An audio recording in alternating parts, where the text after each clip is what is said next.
Déménagez en toute sérénité avec AGS, spécialiste du déménagement en Outre-mer. Numéro 1 dans les dom-toms, AGS offre des services de qualité. AGS expédie tous vos colis, conteneurs personnalisés ou partagés à des prix compétitifs et prend en charge le transport de votre véhicule depuis sa propre plateforme jusqu'à sa destination. AGS s'occupe de toute la documentation douanière. AGS, le meilleur conseil et le meilleur prix. Demandez votre devis gratuit sur notre site ags-déménagement.com. ags-déménagement.com.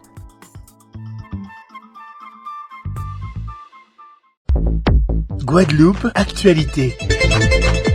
Voilà bientôt 5 jours qu'Eugène est porté disparu. L'homme a quitté la clinique des eaux marines à Moule depuis vendredi dernier. L'homme n'est pas malade mais a subi un choc suite au décès successifs de 3 de ses proches. Il est susceptible d'errer dans le secteur de Moule, Saint-François-Sainte-Anne.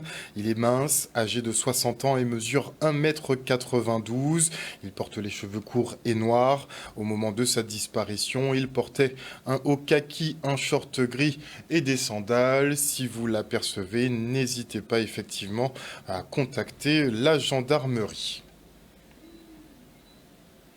Et on part sur le front social puisque les salariés de la MJC du Gosier sont actuellement mobilisés. Ils réclament une revalorisation salariale ainsi que de meilleures conditions de travail. Le reportage. Nous mobiliser pour une bonne raison, c'est pour problème de salaire. Parfois, au moment que nous avons gommé, et la direction, nous, depuis le mois de janvier plus précisément, parce que nous trouvons que nous avons anomalie à contre nous, nous avons qui pas aux normes, et puis salaire, nous avons un gros problème à ce niveau-là, ça, et nous sommes obligés de porter manœuvre. Nous avons la direction du travail qui dit nous consacrer contre nous avons le problème, et puis suite à ça, nous décidons de porter manœuvre. Vu que la direction n'a pas qu'à côté, nous n'a pas qu'à attendre nous. Nous décidons de faire un emploi, notre moyen, comme nous affiliés à l'UGTG, nous décidons de faire grève. Aujourd'hui là, nous remontons sur Eugène Alexis, parce qu'il faut savoir que le mouvement a démarré avec camarades qui travaillent Eugène Alexis. Et après ça, camarades pour cette région nous. Donc effectivement, nous fait piquer la descente pour cette. Alors, nous expliquer, nous faire l'entour aussi, parce que ni des situations, même si nous avons un point de revendication qui a assemblé tout le monde, c'est question à régularisation des salaires, mais nous rendons compte aussi qu'il y a d'autres problèmes qu'à poser en disant fonctionnement à la MJC, pour les gens qui a poussette et pour les gens qui a jeune Alexis. Donc nous avons monté les centres et puis surtout nos mouvements, nous c'est pour changer pression sur la MJC. Parce que nous avons rappelé qu'il a fait passer 6 mois que nous avons discuté avec le président à la MJC pour régler les problèmes.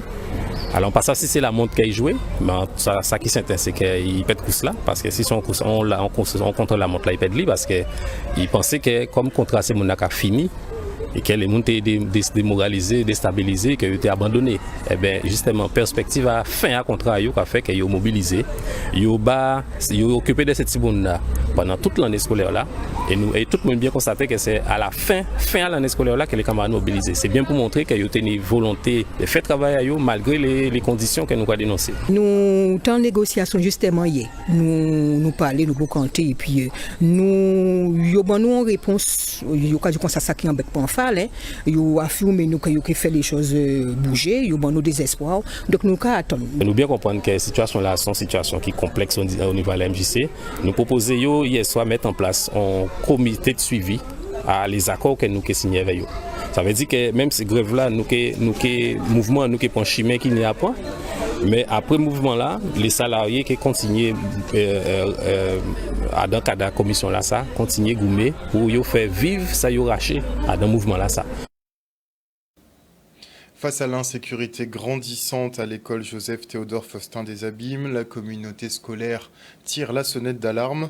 Entre port d'armes dans l'enceinte de l'établissement et agressions quotidiennes, les parents d'élèves montent au créneau. Ils se sont mobilisés sans pour autant empêcher les cours ce matin. Le reportage de Solène Fèvre. Nos enfants sont en difficulté dans cette école, surtout en danger, avec un élève qui est déjà venu à l'école avec un couteau. 2 fois une paire de ciseaux. On a déjà eu pratiquement des élèves qui se font étrangler. Donc en fait c'est un climat d'insécurité qu'il y a au sein de l'établissement et que nous vivons, que nos enfants vivent et que au niveau de l'inspection, qu'ils ont eu à venir sur place avec toute l'équipe de l'inspection, du rectorat et ils ont vécu la situation en live en fait. Vous voyez, il y a la cour, il y en a un qui a traîné derrière un autre camarade. Donc, moi je pense qu'il y a la volonté de nuire et de se cacher pour étrangler un autre camarade. Hier à midi, il y a une qui a menacé de sauter de l'escalier. Et l'après-midi, donc c'est toujours les mêmes 3 enfants qui viennent dans la cour et qui se mettent à frapper des enfants. Mais c'est depuis toujours. Mais là, depuis 2 mois, c'est tous les jours. On a tendance à voir les parents d'élèves contre les enseignants, mais les parents d'élèves sont avec les enseignants. Les parents d'élèves, aujourd'hui, vous allez voir, l'école elle est ouverte, nos enfants sont là. On n'a pas bloqué parce que nous sommes soucieux de l'enseignement qu'on offre à nos enfants.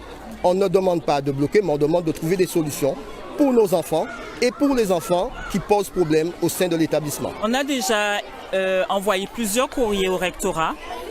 Là, on demande aux parents qui ont eu des soucis d'agression envers leurs enfants de porter plainte pour avoir un support concret.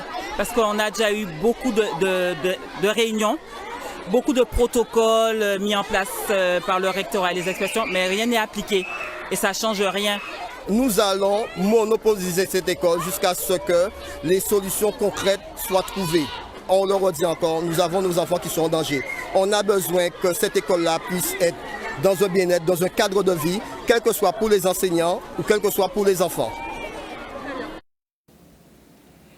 Les élèves de terminale, eux, commencent à plancher sur leurs épreuves du baccalauréat, le passeport pour l'enseignement supérieur. Des examens qui débutent avec la philosophie et l'épreuve de français pour les bacs professionnels. Et comme à l'accoutumée, la rectrice s'est rendue dans un lycée pour le lancement officiel. On se rend donc à Charles Coueffin en compagnie de Maxime Morel. Je suis au lycée Cueillefin ce matin pour le démarrage des épreuves écrites du bac général et technologique. C'est l'épreuve de philo, qui est une épreuve importante, mais c'est aussi aujourd'hui l'épreuve de français pour le bac professionnel. C'est un grand lancement, c'est évidemment un moment extrêmement important. On sait bien que c'est une forme de passeport aussi pour entrer dans l'enseignement supérieur.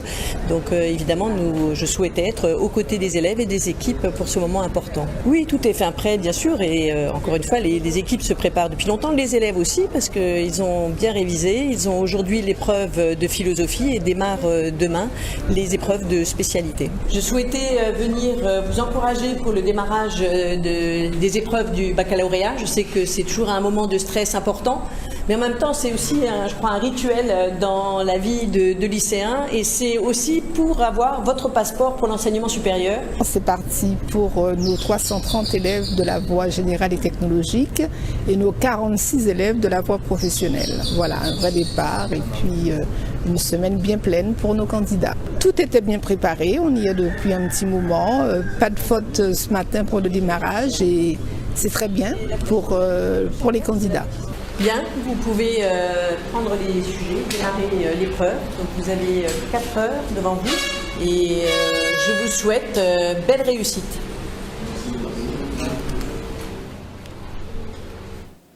Et pour cette fameuse épreuve de philosophie, les candidats de la série générale avaient le choix entre 2 dissertations, à savoir « La science peut-elle satisfaire notre besoin de vérité ?» et « L'État nous doit-il quelque chose ?» Ceux qui ont pris l'option du commentaire de texte ont planché sur un extrait de La condition ouvrière de Simone Veil. Pour la série technologique, 2 questions posées. La nature est-elle hostile à l'homme et l'artiste est-il maître de son travail? Le commentaire de texte, lui, portait sur les lois de Platon, des sujets qui visiblement n'ont pas déstabilisé nos lycéens. Regardez. L'égalité garantit-elle la justice? Ça s'est plutôt bien passé, c'est un petit peu complexe, mais avec un peu de recul, j'ai réussi à écrire quelque chose. Et oui, j'ai pris la dissertation. Ça s'est relativement bien passé, hein. On a été sans connaissance et ça s'est bien passé. Je suis tombé sur le seul sujet que je pouvais maîtriser.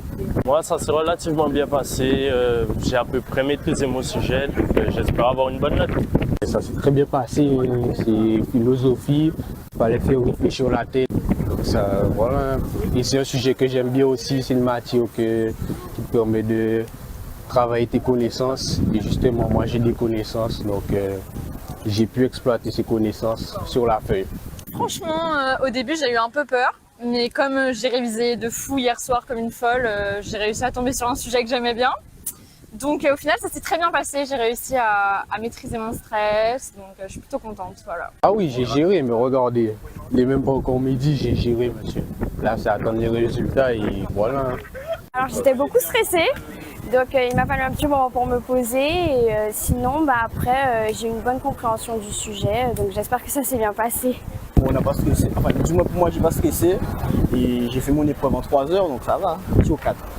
La difficulté, c'est de comprendre le sujet, bien comprendre le sujet, mais après, sinon, qu'on a les connaissances, ça va.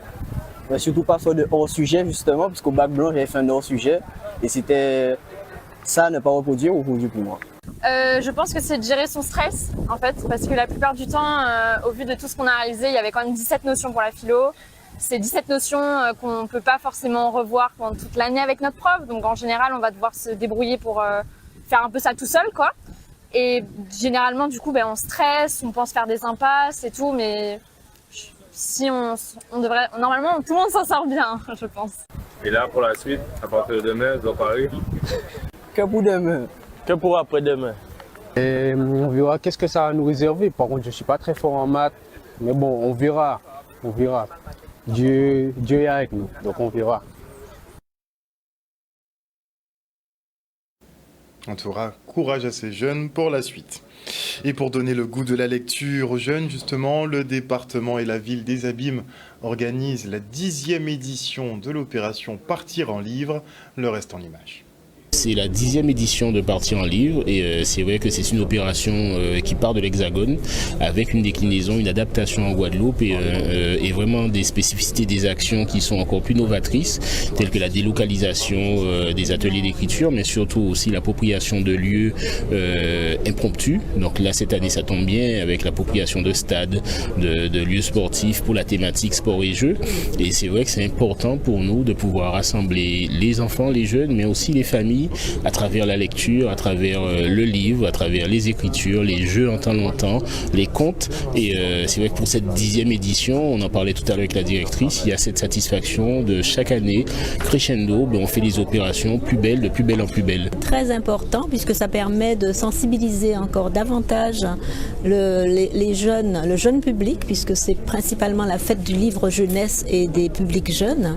Donc de sensibiliser ce public au fait de lire, de développer son activité lecture et d'avoir accès aux livres. Voilà, donc en fait le livre sort des étagères, sort des rayonnages de la bibliothèque pour aller à la rencontre du jeune public sur son lieu de loisir. Nos manifestations se dérouleront principalement sur le stade des Abîmes. Nous avons depuis le 12 déjà une exposition ici même à la médiathèque qui se fait numériquement, donc sur les ordinateurs, les enfants viennent consulter.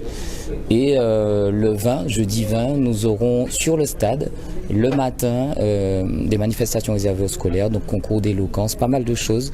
Nous vous invitons à venir. Et le soir, un peu plus pour les adultes, nous aurons tout ce qui est des manifestations en relation avec le sport. Alors, nous débuterons par la présentation d'un livre sur le gros cas. Cette opération, avec cette mutualisation des efforts chez les collectivités, montre quelque chose de formidable, c'est-à-dire sur un enjeu comme la lecture publique, qu'on arrive à travailler ensemble et qu'on mise pour demain et qu'on sème pour cette jeunesse, quoi. Et on enchaîne avec l'opération Un jour, un métier de la CMA de Guadeloupe. Une série de rendez-vous qui débute avec la filière bois qui peine à recruter malgré des niveaux de revenus intéressants. Alors pour remédier à cela, les enseignants du centre de formation tentent de susciter des vocations, comme c'est le cas pour Kewan qui, au-delà de devenir artisan du bois, souhaite bâtir sa maison de ses propres mains et servir d'exemple à ses enfants. Regardez. Le thème Un jour un métier, le but c'est de faire découvrir les métiers. Donc on fera sur plusieurs branches de métiers, mais aujourd'hui c'était sur les métiers du bois. Donc nous avons en termes de métiers du bois la charpente et la menuiserie. C'est un métier qui est valorisant, qui est noble. Le bois c'est une matière noble, que c'est un métier où on peut bien gagner sa vie et qu'il n'y a pas de raison du moment qu'on a cette volonté de vouloir apprendre, de vouloir progresser, il n'y a pas de raison qu'on ne choisisse pas ce métier-là. très important pour moi de répondre présent par rapport à certains jeunes qui sont dans le métier, puisque je constate dans mon métier, on a un problème de recrutement. On n'arrive pas à trouver de la main-d'œuvre, alors qu'on dit qu'en Guadeloupe, il n'y a pas de boulot. J'ai des collègues plombiers, électriciens, carreleurs, ils ont le même problème. On sent quand même qu'il y a une baisse. Je ne sais pas si c'est dû au fait que c'est des métiers du bâtiment, mais on sent quand même qu'il y a cette baisse et que les jeunes s'orientent de moins en moins vers ce métier-là. On constate que les jeunes, même s'ils sont aussi bien formés entre les salons, les forums, mais ils ne touchent pas réellement du doigt le métier. Ils ne savent pas en fait ce qu'ils doivent vraiment choisir, donc c'est pour leur permettre vraiment de pouvoir toucher du concret. Depuis que je suis tout petit, j'aime ça, fabriquer des choses en bois. Je suis venu pour la menuiserie parce que là, je ne suis pas inscrit à l'école. Et j'ai appris que je pouvais faire 1 semaine d'école et 3 semaines d'entreprise. J'aime manipuler le bois. Et je veux que plus tard, je montre à mes enfants que c'est moi qui ai fait la maison. Et maintenant, parlons du spectacle de danse Hatshepsut. Et à cet effet, je reçois Iman. Bonsoir Iman. Bonjour Harold, bonsoir à tout le monde. Alors, qu'est-ce que ce spectacle de danse Hatshepsut? Donc Hatshepsut, c'est un spectacle de danse qui est en fait une fusion entre la danse orientale et les danses caribéennes. Donc on fait un pont entre l'Égypte et la Caraïbe à travers la danse. Hatshepsut, en fait, c'est une reine pharaon. Ça a été la première femme pharaon en Égypte. Et l'histoire, en fait, est racontée à travers la danse de son épopée et comment, en fait, l'essence même de cette femme forte et puissante, on la retrouve, en fait, dans nos femmes caribéennes actuellement. C'est une sorte d'hommage, c'est un lien avec l'histoire? C'est tout à fait un lien avec l'histoire, puisqu'on va, à travers différents tableaux, voir les spécificités des danses égyptiennes et en même temps faire ce lien par rapport à la danse groka et à la salsa, vraiment à la touche caribéenne et l'essence même de la femme guadeloupéenne, on va dire, actuellement. Autant les danses caribéennes, on va en parler, mais on arrive un peu à voir ce que c'est, mais les danses égyptiennes, on en a vu un peu à la télévision, dans les films un peu Mille et une nuits, mais on voit pas très bien ce que c'est concrètement. Alors la danse orientale égyptienne, elle a plusieurs aspects. C'est vrai qu'on a ce côté un peu femme dénudée, Mille et une nuits, etc. Mais c'est vraiment au-delà de ça. On va chercher en fonction des régions à avoir des danses vraiment très spécifiques, régionales, donc avec des costumes spécifiques. Elles ne sont pas forcément dénudées. Ça peut être de très grandes robes et avec des rythmes vraiment très particuliers. On danse avec des sabres, avec des cruches, avec différents accessoires qui montrent vraiment l'origine du pays et la région. Donc par exemple, dans la région du Saïd, on va danser plus avec des danses de Cannes, c'est des danses un peu plus masculines. Si on est dans des danses d'Alexandrie, c'est quelque chose d'un peu plus jovial. Donc vraiment, chaque région d'Égypte a sa danse. Et c'est ce qu'on va retranscrire à travers ce spectacle pour voir l'étendue de la diversité des danses orientales. Est-ce que les chorégraphies, un peu les pas égyptiens, c'est un peu comme en Afrique en global, ça traduit un peu des actions du quotidien? Exactement, ça peut traduire des actions du quotidien. Par exemple, les danses félaïs, c'est des danses paysannes, donc c'est vraiment le paysan dans sa campagne qui symbolise tout le travail de la terre ou la récolte, etc. On a vraiment une spécificité, on traduit ce qui se passe dans la vie, ça se traduit dans la danse en fait. Alors, danse égyptienne, mariée avec des danses caribéennes, lesquelles? Alors, Groka, donc avec Stella Sebamontou, donc qui va vraiment représenter cet aspect Groka, mais moderne en même temps. Un peu les sonorités arrivent à se marier? Oui.